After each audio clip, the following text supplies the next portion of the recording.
So next one friends, a very important theorem, addition theorem. If A and B are two events, P of A union B equals to P of A plus P of B minus P of A intersection B. This is the theorem. You might be learned the proof in your intermediate sessions or in your polytechnic, but remember this formula friends, very important in coming up problems. If there are three events, for example, P of A union B union C, suppose C is also another event, then P of A plus P of B plus P of C minus P of A intersection B minus P of B intersection C minus P of C intersection A plus P of A intersection B intersection C. In front of, if there are even number of events, then minus will come. If there are odd number of events, then plus will come. Remember in that way. Suppose if A and B are mutually exclusive. What do you mean by mutually exclusive, friends? If A, B and C are mutually exclusive in the sense disjoint, right? So that means then P of A union B union C is nothing but P of A plus P of B plus P of C, because all the intersections becomes 0, right? So in this way we study addition theorem. Now next one is multiplication theorem. So next one, multiplication theorem. If A and B are two dependent events, so multiplication theorem holds for dependent events, friends. Fine. So P of A intersection B equals to, so in addition theorem we have found P of A union B. Now we are finding P of A intersection B. So P of A into P of B by A. Here P of B, this A is known as known event. The one which is in the denominator is called known event and B is known as unknown event. Okay. We will be knowing this event is happened. If this event is happened, how much amount of chance is there to happen B? Right? That is what P of B by A is. That is nothing but a condition. We will discuss that. Next, P of A B intersection A is also nothing but P of B into P of A by B. Whatever discussed here, that comes under denominator. Okay friends, remember in that way. Next, if A, B, C are dependent events, then P of A intersection B intersection C is P of A into P of B by A into P of C by A intersection B. This is nothing but P of A intersection B, right? This will come here. Right friends? So these two are very important formulas. Have a note. So friends, see, multiplication theorem is also called as theorem of compound probability. Remember, theorem of compound probability. Okay friends?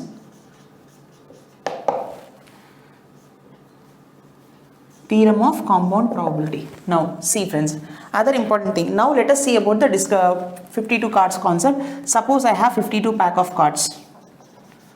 52 cards, suppose I have a pack. In that pack 52 cards are there. So in this 52 cards I will be having 26 red cards and 26 black cards, right? So in this 26 red cards I will be having 13 diamond and 13 heart, right? Next, in this 26 black cards I will be having 13 club and I will be having 13 spade, right?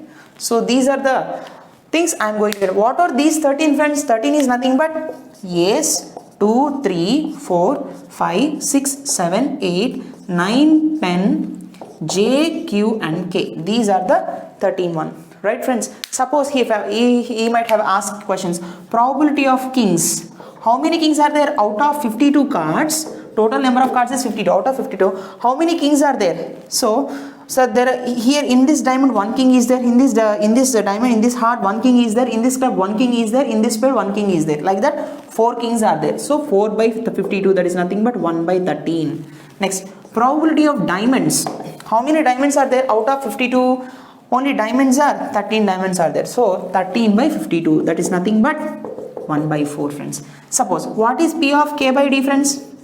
If it is a diamond, how many kings comes from diamond? So how many diamonds are there? Completely 13 diamonds are there here.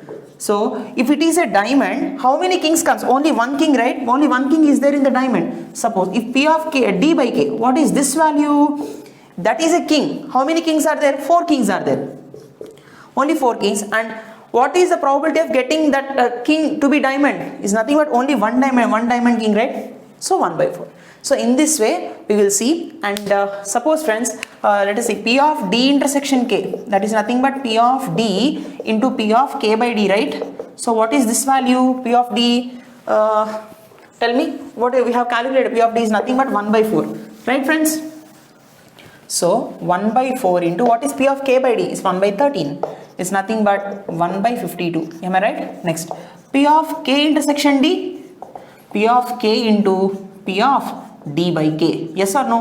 What is P of K? That's nothing but 1 by 13. And what is P of D by K? It's nothing but 1 by 4. So the value is 1 by 52. So this value and this value are same. Therefore, what can we say now? P of D intersection K equal to P of K intersection B. That means P of A intersection B is equal to P of B intersection A.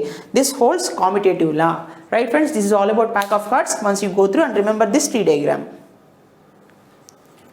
So now friends, now these formulas what I am going to tell is they are very important. Basing on these formulas only we have to solve the questions. See friends, if A and B are two events, P of A intersection B complement is nothing but P of A minus P of A intersection B. This is called only A.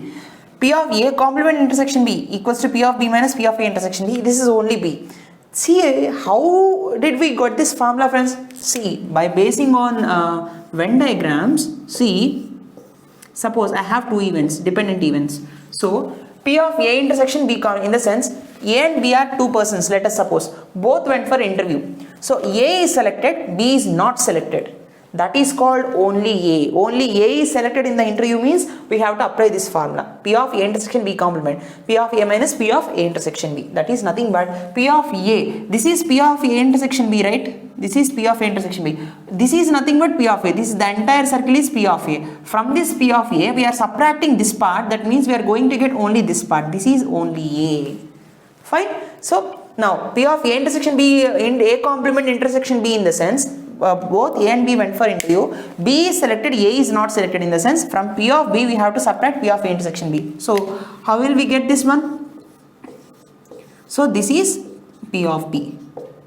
This is P of B. This is P of this one A complement intersection B. Right friends? This is only B. Next, both are not selected in the sense P of A complement intersection B complement. In the sense, how can I write complement is there for both, right? So I can write whole complement taking intersection into union. So this is nothing but P of A complement 1 minus P of A. In that format I am writing 1 minus P of A union B. This is neither A nor B. Neither A is selected nor B is selected. Got it friends? In the sense, how will be the Venn diagram?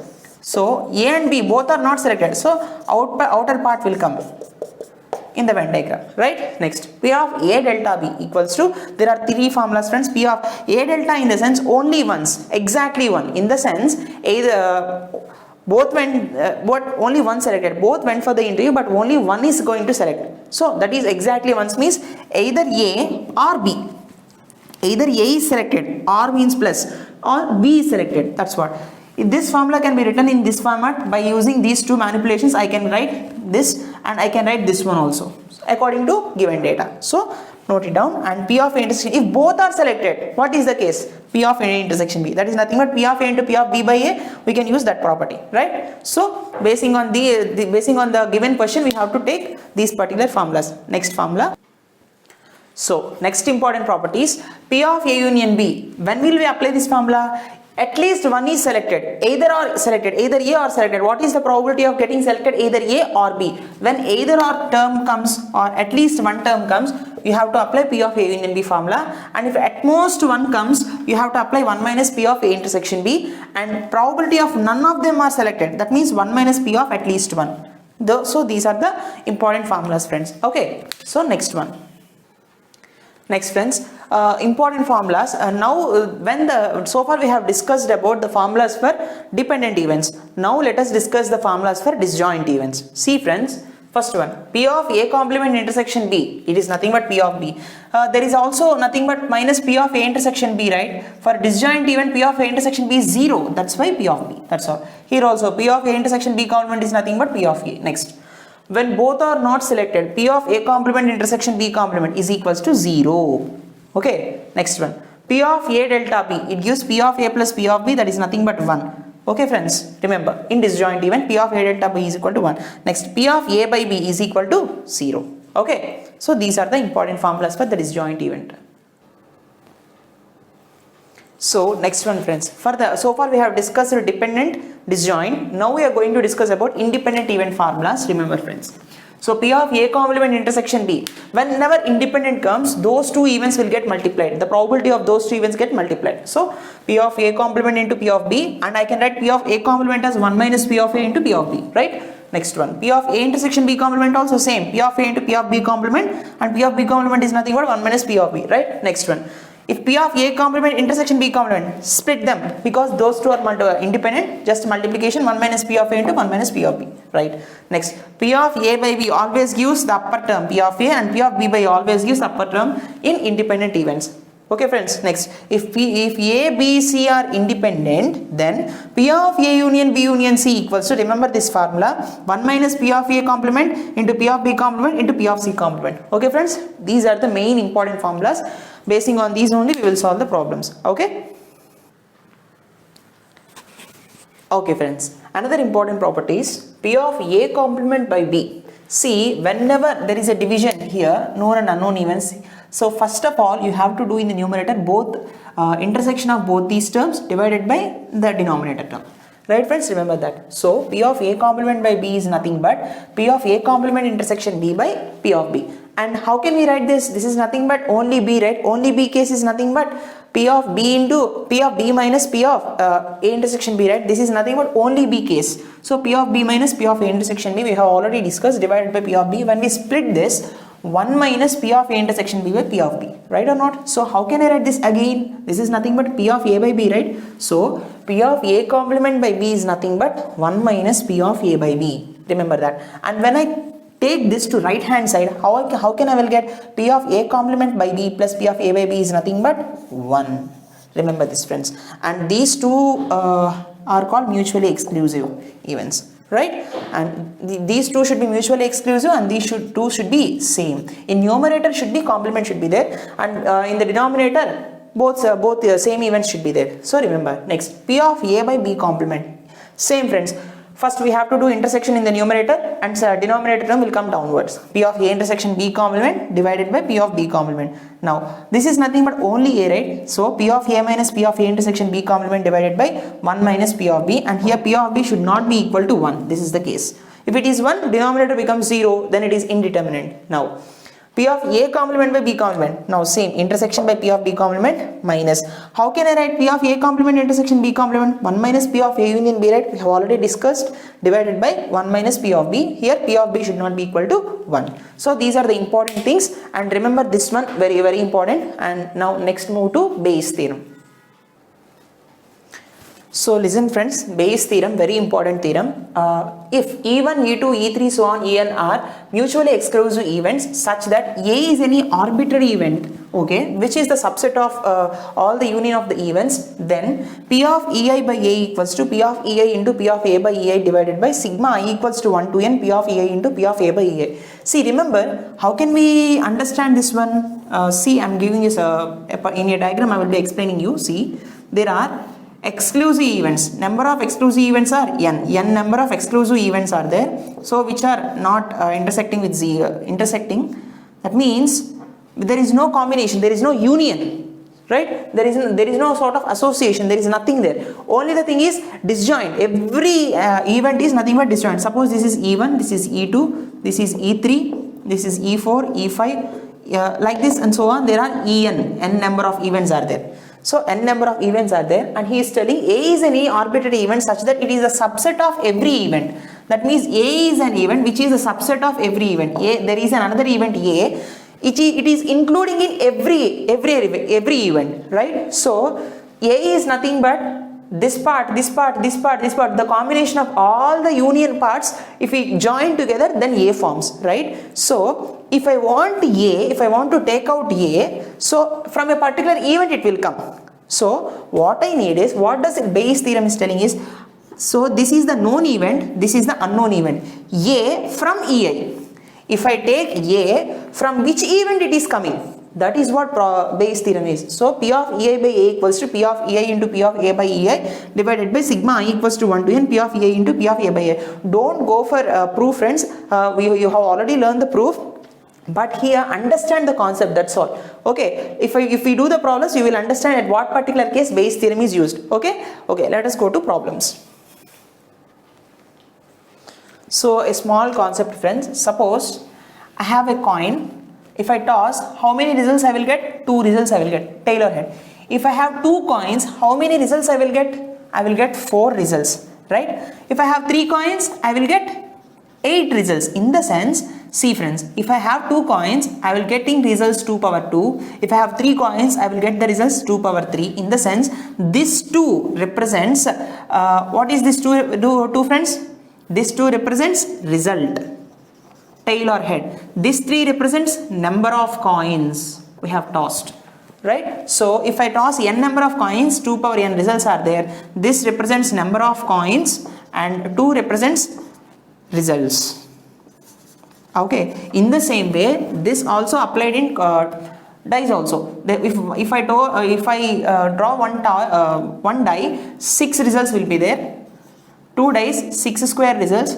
3 die, I will get 6 cube chances, and if I roll n dice, 6 power n results will be there. Number of coins and 6 is the results obtained in the die. Okay, in this way you just remember this. Okay, so first question, let us see the problems. Okay, see friends, one of the basic questions in probability. 3 coins are tossed at a time. Find the probability of getting at most 1 head, at least 1 tail, at least 1 head, and at most 1 tail. See, for these type of problems, I will be telling a small shortcut. Listen to that shortcut. Apply to that shortcut to any sort of problem. Okay friends, listen to it carefully. I am not going to traditional or conventional methods. Let us see the shortcut, how to use combinations here, right? Okay, fine. See, what he has asked, 3 coins are tossed. If a coin is tossed, definitely either head or tail. That is the result, right? So head is the result or tail is the result. Okay, fine. 3 coins are tossed. If 3 coins are tossed, if 3 coin toss are tossed simultaneously, no head will appear one time. 1 head will come, 2 head will come, or 3 heads will come, right? 3 coins, 3 heads, 3 coins, 2 tail, 2 heads, 3 coins, 1 head, 3 coins, no heads. These are the possibilities, right? So if 0 heads are there, compulsory 3 tails are there, right? 0 heads means all are tails, so 3 are tails. If 1 head means 2 tails are there. If 2 heads means 1 tail is there. If 3 heads means 0 tails are there. Am I right or not? So in this case, what is these 2 values? So 3C0, it's nothing but NC0 value is 1. NC1 value is NC1 value is 1. So 3C1 is nothing but 3. So 3C1 value is nothing but 3. This also value is 1. So what is the total value? 6 plus 1 plus 1, 8. So sample space. This is the total probability, right? So now, so the total number of outcomes is equal to 8 outcomes are there. Now what he has asked, at most 1 head, at most in the sense less than or equal to, at least in the sense greater than or equal to. Remember, okay, at most 1 head he is asking, less than or equal to 1 head, less than or equal to 1 head in the sense these 2, right? Less than or equal to 1 means 1 and 0. 1. So how many possibilities are there? 3 plus 1, 4. Out of 8, 4 possibilities are there. Nothing but 4 by 8 in the sense 1 by 2 is the answer. So the answer is 1 by 2 here. Okay, at least 1 tail he is asking. At least in the sense greater than or equal to 1. So in tails combination, at least 1 tail in the sense 1, 2, 3. So these are the possibilities. So 3 plus 3, 6 plus 1, 7. Nothing but 7 out of 8 possibilities. 7 by 8 is the answer. If you understand this shortcut, friend, easy to write this, right? No need of going for traditional methods. Okay, fine. At least 1 head and at most 1 tail. Here he has asked these 2 and combined. See, at least 1 head is asking and he is asking, and means intersection, right or not? Means, so once look at this. So what he has asked, at least 1 head, at least in the sense greater than or equal to, at least 1 head in the sense 1 head, 2 head, 3 heads. So at least 1 head. Next one, at most 1 tail in the sense less than or equal to 1. These 2, right? Yes. What is the and in the sense intersection? What is the common numbers? These 2 are the common numbers, right? So 3 plus 1 is 4. 4 by 8 in the sense 1 by 2. So the probability of at least 1 head and at most 1 tail is 1 by 2 when 3 coins are tossed. So in this way, by using combinations, this logic is very important. Once you go through again and again, so that you can understand, apply to any number of coins, friends. Okay, this logic is very much helpful. So next question.